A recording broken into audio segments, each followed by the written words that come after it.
Saturday, December 10th, the UFC makes its long-awaited return to Toronto. And this man right here, Daniel Cormier, is in the main event, defending his UFC light heavyweight title against Anthony Rumble Johnson.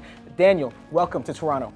Thank you, man. Thank you guys for having me. First question, what is the absolute toughest part of being a mixed martial arts fighter? Everything.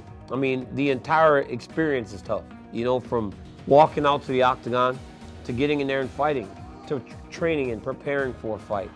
Every step of the way, it's tough. And so we look at your opponent, Anthony Johnson. He's a big guy and a thunderous puncher. You look at his recent records, it's like all these guys he's knocking out. So how do you prepare yourself mentally to face a guy with that kind of power? Fear doesn't determine my actions, ever. So even though I respect his power, he can knock out 100 people. There will never be fear on my part.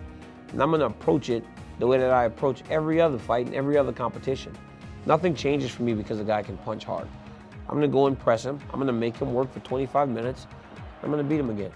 And how do you see this fight, when you visualize it to yourself, how do you see it playing out? I don't feel as though there's a fight, any way it goes, that I can't win against Anthony Johnson. I do believe he can knock me out because he knocks everybody out. He does have that much power and he is a big guy. But I don't believe that if him and I have to fight in a boxing match that I'm automatically gonna lose. I believe that I can fight him even in the stand-up if that's what it takes. You're 37 years old, you're a grown man, you're financially secure, you have this growing broadcast career. What motivates you to keep fighting? Because this job is dangerous and, as you said, painful.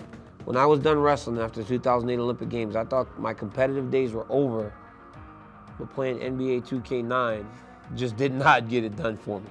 I needed more. You know, I needed that rush of me testing myself against another human being physically.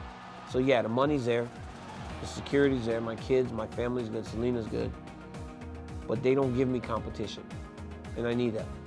What are your thoughts on coming to this market that used to be one of the big coveted UFC markets?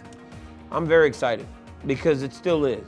You know, people in Toronto, people in Canada love to fight. They love to watch the fights. That's why they got so many big cards for so long. This belt has been defended in Toronto on a number of occasions, and I'm very excited to do it again here in this great city. He's here defending the light heavyweight championship in Toronto, a long way from home, but this is the belt's second home. For TheStar.com, he's Daniel Cormier. I'm Morgan Campbell.